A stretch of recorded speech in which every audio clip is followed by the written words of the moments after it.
Graça e paz, amados irmãos. É motivo de alegria estar aqui para trazer a mensagem do Senhor a vocês. Conforme a pedido do nosso pastor Raimundo, estarei pregando a respeito do fim. O título da nossa mensagem de hoje é Prepare-se para o fim. E aí, você está preparado para a volta de Jesus? Muitos ficam preocupados com relação a isso. Alguns até não dão muito crédito com relação à eternidade. Porém, não deixa de ser um fato. E isso Deus ele nos dá certeza através das Escrituras Sagradas.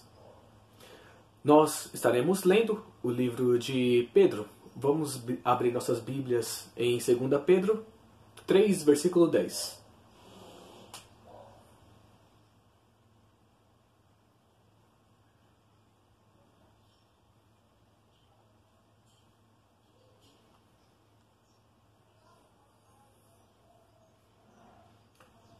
Está escrito assim: O dia do Senhor, porém, virá como ladrão. Os céus desaparecerão com um grande estrondo, e os elementos serão desfeitos pelo calor, e a terra e tudo o que nela há será desnudada ou queimada. Oremos. Pai bendito, em nome de Jesus, viemos em Tua presença te agradecer por esse dia e pela oportunidade que o Senhor nos dá de ouvir a Tua mensagem. Pai, queira o Senhor, que é bondoso, abrir o nosso entendimento e os nossos corações ao que Tu queres falar conosco. Que, meu Deus, essa mensagem possa trazer consolo, alívio, meu Deus, e também, meu Deus, querido, esperança, para que nós possamos aguardar com perseverança o dia da volta de Cristo Jesus. Nós sabemos que Ele já veio aqui uma vez em carne, meu Deus, viveu entre nós, compartilhou a mensagem de salvação, morreu na cruz do Calvário, a fim de perdoar e de levar sobre si os nossos pecados. E agora, meu Deus, ressurreto, Ele está, para mostrar-nos também que a ressurreição é real, que a vida eterna, contigo, agora nos é garantida. Muito obrigado, Senhor, pela Tua bondade. Em nome de Jesus. Amém. E graças a Deus. Bom, nessa introdução que estaremos fazendo aqui, vemos que nessa passagem bíblica, o apóstolo Pedro, ele defende sobre a parúsia, que é um termo em grego que significa retorno, ou volta de. Então, estamos vendo a respeito da segunda vinda de Cristo. O apóstolo, assim, começa a abordagem deste capítulo, lembrando os cristãos sobre as profecias e o mandamento de nosso Senhor Jesus, que lhes foram transmitidas e que agora os apóstolos estão falando a nós. Feito assim, dá-nos a certeza da plena harmonia entre o que os profetas anunciaram, o que Jesus Cristo disse, e agora essas palavras sendo transmitidas pelos apóstolos. Não há espaço para contradição nas Escrituras, porque vemos que tudo está linkado, tudo está de acordo. Entretanto, quando falsos mestres questionavam a respeito da vinda de Cristo, como nós veremos nessa mensagem, estavam duvidando da veracidade das Escrituras. Mesmo Pedro, sabendo que a sua morte estava próxima, entendeu que havia necessidade de escrever essa segunda carta a respeito da defesa da fé cristã. Ele, assim como os demais discípulos, eram testemunhas oculares a respeito de Cristo, as profecias cumpridas nele e a revelação do próprio Espírito de Deus, que este o deu a Pedro, revelando que Jesus é o Cristo. Também Pedro, Tiago e João, ali na transfiguração de Cristo, eles tiveram a revelação divina do próprio Deus, revelando Jesus como o Filho amado. Portanto, Pedro está fazendo a defesa centrada na pessoa e obra de Cristo. Não é uma especulação ou fruto de engano. Trata-se de experiência pessoal e verdades cumpridas em Cristo e através do próprio. Segundo Champlin, possivelmente essa segunda epístola de Pedro foi escrita em um período em que a doutrina da segunda vinda de Cristo, a qualquer ocasião, estava começando a perder o seu poder na igreja. Então, entra como uma questão de defesa de fé, de esperança e também de conforto aos crentes em Jesus. Outro apóstolo havia falado a respeito da parúzia, o apóstolo Paulo. Entre os cristãos primitivos, a respeito do que este apóstolo ensinou, ainda não era de todo clara. Nós vemos, por exemplo, no livro de 1 Tessalonicenses, a seguinte expressão: dizemos a vocês, pela palavra do Senhor, que nós, os que estivermos vivos, os que ficarmos até a vinda do Senhor, certamente não precederemos os que dormem. Também o apóstolo Paulo fala em 1 Coríntios 15, 51, eis que eu lhes digo um mistério, nem todos dormiremos, mas todos seremos transformados. Essa mensagem deixava os cristãos da época dos apóstolos com certa expectativa sobre o retorno de Cristo e que possivelmente viria ainda na época apostólica. Por isso que o apóstolo Pedro viu a necessidade de falar a respeito deste tempo. Quando que aconteceria? E também alertar acerca dos falsos ensinos e falsos mestres que surgiriam, a fim de tentar tirar-lhes tal esperança. Ele fez 3 posições em seu ensino. Primeiro, Pedro ele mostrou que surgiriam os zombadores, tentando contradizer a respeito da segunda manifestação de Cristo por conta da demora, entre aspas. Esses tentariam perverter a fé, utilizariam palavras fictícias, heresias destruidoras. Seus escárnios, com certeza, eram intencionais. Os escarnecedores são heréticos quanto à doutrina e devassos quanto à conduta, como disse o reverendo Hernandes Dias Lopes. Segundo, ao que se diz a respeito do tempo de Deus ser diferente do nosso tempo, contudo, ele o é sem demora. Somente assim os cristãos conseguiriam entender a respeito do fim, envolvendo a segunda vinda de Cristo, julgamento e destruição do mundo, tanto físico quanto também dos ímpios, coisa que o apóstolo irá discorrer no restante do capítulo. E terceiro, como os cristãos deveriam se comportar até esse grande evento. Logo, a quem essa carta é direcionada? É necessário entender a quem Pedro está direcionando essa mensagem. Quando o apóstolo Pedro inicia seu discurso dizendo amados, ele está referindo aos salvos em Cristo. Portanto, essa carta tem como objetivo a igreja. Os amados são pessoas que participam do amor de Deus como filhos. Esses são adotados através de Cristo. São herdeiros de Deus e co-herdeiros em Cristo. Sim, esses foram comprados por um alto preço, preço de sangue, do Cordeiro bendito de Deus. E assim foram justificados pela graça divina. Antes, devedores e condenados à destruição eterna. Porém agora, perdoados. As dívidas que tinham precisavam ser quitadas. O único que podia fazer isso teria que ser alguém sem culpa alguma. Logo, o único que poderia fazer essa obra da expiação, ele o fez. Esse alguém é Jesus, o Cristo. Nossas pendências foram pagas pelo Senhor. Essa obra vem de Deus, que é justo e justificador. Glória a Deus. É importante frisar que Pedro nos faz recordar que a palavra de Deus é divinamente inspirada. Não que os cristãos da época duvidavam disso. Eles tinham uma mente sincera com relação à fé que professavam e acerca dessa segunda vinda do Mestre. E assim, o apóstolo também ele faz uma sábia menção sobre o dilúvio. Enquanto nos tempos de Noé, muitos zombavam diante das advertências sobre o juízo de Deus contra a impiedade e contra os ímpios, o mesmo acontecerá na parúzia. A ridicularização não evita a ira divina que há de ser derramada. Assim como Deus ele julgou a população dos tempos de Noé e condenou aqueles que não se arrependeram, assim também acontecerá antes da volta de Cristo. os tempos que nós estamos vivendo. É curiosa a prática ímpia demonstrada nos tempos do fim. São sinais dos últimos dias, o aparecimento tanto de zombadores e de falsos mestres na igreja. Segundo Pedro, além de zombarem, os ímpios prosseguem em suas próprias paixões. As pessoas que estão presas a esta terra não demonstram interesse sobre a segunda vinda de Cristo. Por outro lado, é perceptível a esperança a sair do coração de muitos crentes. Atualmente nós vemos isso.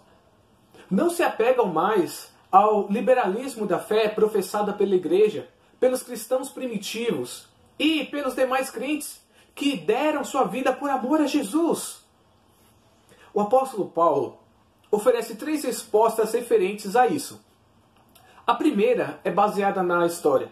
Como vimos, eventos incomuns acontecem como sinal que assim podem ocorrer novamente. O exemplo dado é o dilúvio. A segunda resposta é baseada na eternidade de Deus.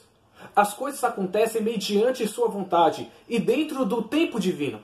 Portanto, para o Criador, não há qualquer demora na realização de seus atos poderosos.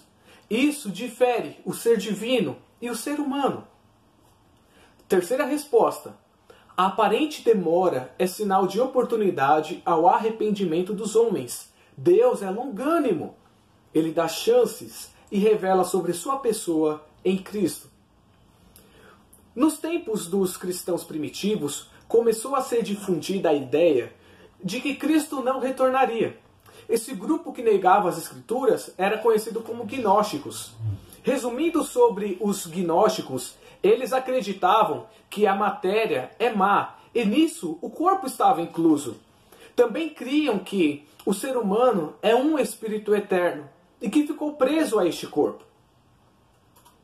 Para ser liberto, teria que vir o mensageiro do reino espiritual. E para os gnósticos cristãos, esse mensageiro era Cristo. A função dele seria recordar a origem celestial de todos os cristãos, dar conhecimento secreto para que todos pudessem regressar às moradas celestiais. Logo, negavam que Cristo tinha um corpo, ele era uma espécie de fantasma, que parecia ter um corpo físico por meios milagrosos.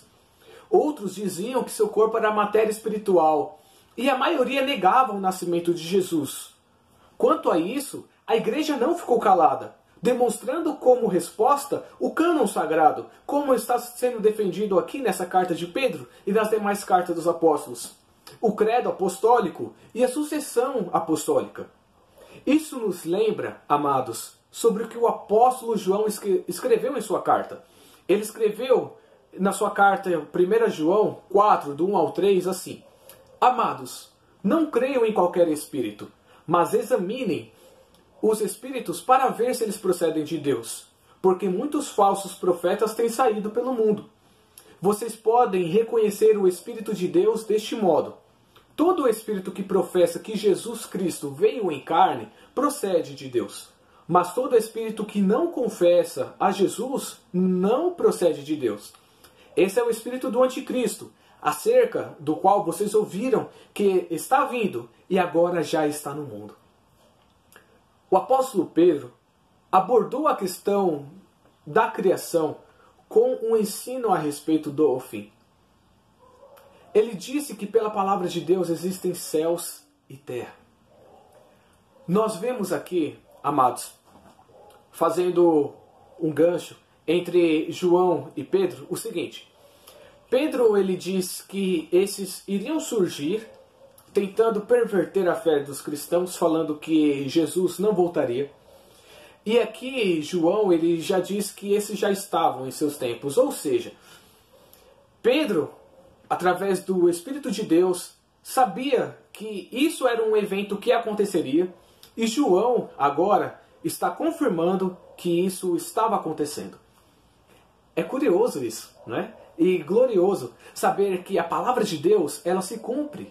Ela é fidedigna, ela é fiel. E agora, abordando o texto da criação como um ensino a respeito do fim, se nós pegarmos a sequência de Gênesis, veremos que o Senhor criou primeiramente os céus, e como que os judeus viam os céus, como eles acreditavam. Eles acreditavam que existiam 7 céus. O apóstolo Paulo também, por exemplo, falava dos lugares celestiais, nos quais habitavam os anjos bons e maus, e no mais alto céu habitava o próprio Deus, dando a entender a pluralidade de céus. Então, primeiramente, o Senhor ele criou os céus, e logo em seguida foi criada a terra. Entendemos então que as esferas espirituais primeiramente foram criadas, depois os céus naturais e a seguir a terra. Também é importante frisar que pela mesma palavra criadora de Deus, ele fará com que tudo que existe, sejam céus, terra, seriam destruídos. Ressalto que após o dilúvio, Deus deu uma nova ordem às coisas, por exemplo. Por quê? Vale ressaltar aqui também que quando Noé ele vivia naquele tempo, a Bíblia fala que existia muita impiedade. Nós vemos isso no livro de Gênesis, capítulo 6. Vemos também o surgimento, inclusive, de gigantes, e a terra se esqueceu do Senhor. A terra virou as costas para Deus. Não havia pessoas praticando o bem. Porém, Deus achou Noé um homem justo, um homem que amava a Deus. Noé andava com Deus, as Escrituras vão nos dizer isso. Por conta disso, Deus fala para Noé e para seus filhos construírem uma arca. Deus dá as medidas, Deus dá todas as orientações para a construção, a fim de guardarem eles e os animais. Mesmo assim, Noé ainda prossegue em falar aos habitantes que o Senhor destruiria a terra com dilúvio. Então, nós vemos a longanimidade, inclusive do próprio Deus, para poder falar a respeito do fim, dizendo-lhes que o juízo viria e que era necessário arrependimento. E nós também entendemos pelas Escrituras que não houve esse arrependimento na população ali. Apenas Noé, sua família e os animais postos na arca foram salvos. O mundo todo foi condenado debaixo do dilúvio. Por quê? Por causa da impiedade. E após o dilúvio, Deus deu uma nova ordem às coisas. Ele estabeleceu aliança com a humanidade, de que enquanto existir a terra, as águas do dilúvio não a destruiriam mais, ou seja, a terra não vai ser destruída novamente por água.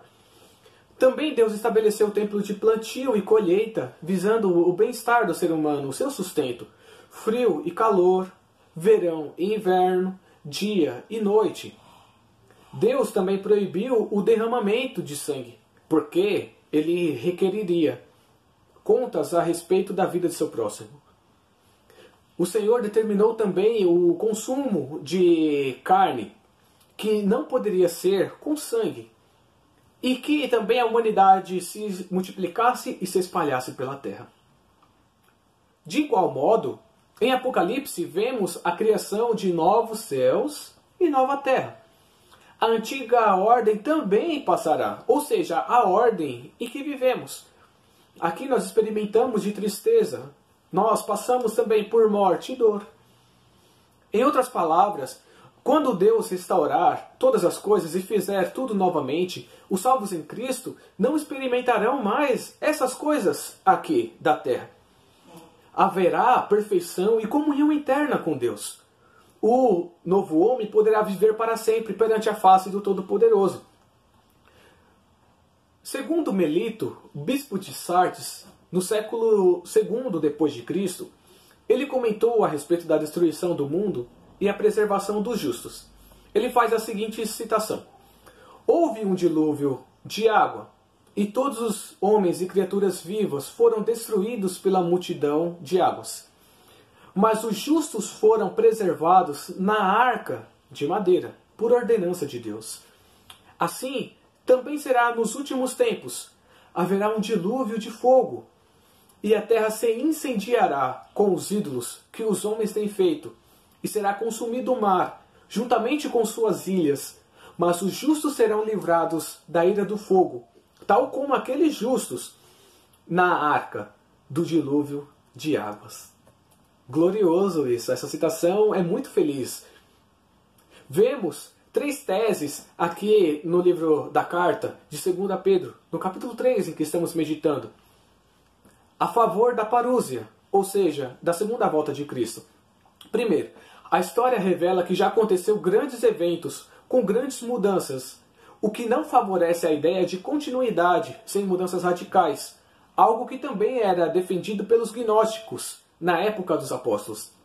Segundo, a forma de Deus pensar é diferente da do homem, o que significa demora a nós, não o é para o Senhor. Terceiro, essa aparente demora, na verdade, é uma demonstração de misericórdia aos pecadores, dando-lhes tempo a fim de que se arrependam. Todavia, nem todos crerão, e isso lhes afligirá em destruição eterna. Quanto à questão de Deus esperar, é maravilhosa a frase de Plumer, quando afirmou: aquele que é de eternidade, a eternidade pode dar-se ao luxo de esperar. Talvez o querido ouvinte tenha dúvida em relação à forma em que Cristo voltará. Como será fisicamente? Nós veremos algumas abordagens bíblicas a respeito disso. Segundo o profeta Amós, que estava também vivendo tempos de corrupção espiritual ali em meio ao seu povo, e ele, como um profeta de Deus, um homem separado, santificado por Deus, traz essa mensagem aos que estavam esperando pelo dia do Senhor. Muitos estavam sendo enganados, viviam em suas práticas pecaminosas e ao mesmo tempo criam em Deus e pensavam que isso era o suficiente para serem salvos. Bom, o apóstolo Amós, ele vai dizer o seguinte: ai de vocês que anseiam pelo dia do Senhor. O que pensam vocês do dia do Senhor? Será dia de trevas, não de luz. Será como se um homem fugisse de um leão e encontrasse um urso? Como alguém que entrasse em sua casa e, encostando a mão na parede, fosse picado por uma serpente? O dia do Senhor será de trevas e não de luz. Uma escuridão total, sem um raio de claridade. Em outras palavras, será um dia de julgamento. Sim, o Senhor ele vem para julgar. No livro de Atos dos Apóstolos, no capítulo 1, o Senhor, quando deu as suas últimas instruções, foi elevado às alturas. E enquanto os apóstolos olhavam para cima, uma nuvem encobriu o Senhor à vista deles. Nós vemos no Evangelho de Lucas também que depois de Cristo os abençoar, foi elevado aos céus. E a definição de Marcos é surpreendente. Ele dá mais detalhes a respeito deste acontecimento de Cristo ser elevado aos céus. Ele descreve assim: depois de lhes ter falado, o Senhor Jesus foi elevado aos céus e assentou-se à direita de Deus. Glória a Deus! Vencedor! Jesus Cristo é vencedor, venceu a morte, venceu todas as coisas e agora está à direita do nosso Pai. Ainda de acordo com o escritor de Atos, 2 homens vestidos de branco surgiram diante dos discípulos nesse momento e disseram: Galileus, por que vocês estão olhando para o céu? Este mesmo Jesus, que dentre vocês foi elevado aos céus, voltará da mesma forma como o viram subir. Logo, o dia do Senhor pode ser bom ou mau, ou ambos, ao mesmo tempo, dependendo de como os homens estiverem preparados para acolhê-lo. E como que a gente pode estar preparado para acolher a volta do Senhor? Nós sabemos que a salvação não é por obras, é pela fé em Cristo Jesus. E essa fé em Cristo Jesus trará como consequências obras que glorifiquem a Deus. Portanto, é uma verdade quando nós dizemos que todo salvo pratica boas obras. Por causa disso, a salvação produz bons frutos, produz o fruto do Espírito. Com relação ao dia do Senhor, o apóstolo Paulo afirma que será como ladrão. Então, qual é o sentido dessa expressão que o dia do Senhor será como ladrão? É no sentido de secretamente, inesperadamente, repentinamente, pegando os homens desprevenidos. Quando esse dia chegar, já não haverá tempo para arrependimento, porque o tempo já lhes fora dado. Diante dessa realidade, nós meditamos nos versículos 11 a 13 deste mesmo capítulo de 2 Pedro 3 o seguinte: visto que tudo será assim desfeito, Que tipo de pessoas é necessário que vocês sejam? E aqui vemos a resposta aos crentes em Cristo, da forma como deviam se comportar, da forma como deviam se preparar para o fim. O apóstolo ensina para nós, para vivermos de maneira santa e piedosa, esperando o dia de Deus e apressando a sua vinda. Numa outra tradução, essa parte, esperando o dia de Deus, pode ser correspondida à seguinte expressão: aguardando com ansiedade a vinda do dia de Deus. O verdadeiro Filho de Deus anseia viver para sempre perante a presença divina, não pelo que ele pode dar ou livrar, mas pelo fato de viver em perfeição diante daquele que é o eterno, o amado Senhor Jesus. O verso 13 diz: todavia, de acordo com a sua promessa, esperamos novos céus e nova terra, onde habita a justiça. Glória a Deus! Felizes aqueles que têm fome e sede de justiça, porque eles serão fartos, disse o Senhor Jesus. Então sim, haverá uma nova ordem, um começo glorioso, a volta do Éden, o retorno à comunhão perfeita com Deus. Por isso é necessário o preparo ao fim. Enquanto os ímpios têm desejos e ambições apenas às coisas terrenas, o que se fará quando tudo isso acabar? Tudo lhe será tirado. Portanto, é necessário o anseio pela eternidade, pelo o que virá, e não pelo o que existe aqui. Somos apenas peregrinos, estamos de passagem, simplesmente assim.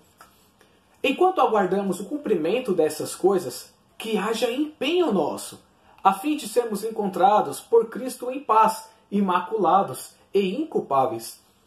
A santificação, querido ouvinte, é algo a ser desenvolvido na caminhada cristã. Nós lemos também nas Escrituras a seguinte expressão: sem santificação ninguém verá o Senhor. Não tem como alguém que é impuro ver a Deus. Não tem como. É necessário frisar isso. É preciso esforço para viver para a glória de Deus. É importante rejeitar práticas condenáveis e as paixões deste mundo. Não podemos carregar culpa e pecado. Não devemos ser caracterizados por máculas morais. A paz de Deus é concedida mediante arrependimento, conversão e justificação. E isso irá influenciar nas relações com o nosso próximo. Enquanto muitos perturbam a paz da igreja com as heresias, com também atitudes anticristãs, com o desejo de minar essa paz, os verdadeiros cristãos se esforçam diligentemente por preservar a unidade do Espírito no vínculo da paz, segundo o que está escrito em Efésios 4:3. Logo, a paz entre os cristãos é sinal de novo nascimento, reflexo da imagem de Cristo em nós. Quanto a essa questão, algo bem valioso é apresentado no versículo 15, onde o apóstolo Pedro chama Paulo de amado irmão. Esse tratamento demonstra grande respeito do autor por Paulo. Assim fica evidente que não havia desarmonia entre eles, tal como alguns pensavam. Ambos ensinavam a salvação pela graça divina, defendiam a parousia e o que nela estava envolvido. Que nós, amados irmãos, não venhamos perder a mentalidade de que a paciência de nosso Senhor significa salvação. Enquanto houver vida terrena, há oportunidade ao arrependimento. Sabemos que isso é obra do Espírito Santo em nós, nas demais pessoas. Portanto, é necessário que o quebrantamento invada o nosso ser. Somos dotados de uma natureza caída e perversa, porque ainda não fomos glorificados. Como vimos anteriormente, somos incapacitados para a nossa própria salvação. Por fim, resta-nos olhar para Cristo e clamar sua misericórdia e graça. A nós, crentes em Cristo, nos é dada uma lição. Não devemos ser ignorantes e instáveis.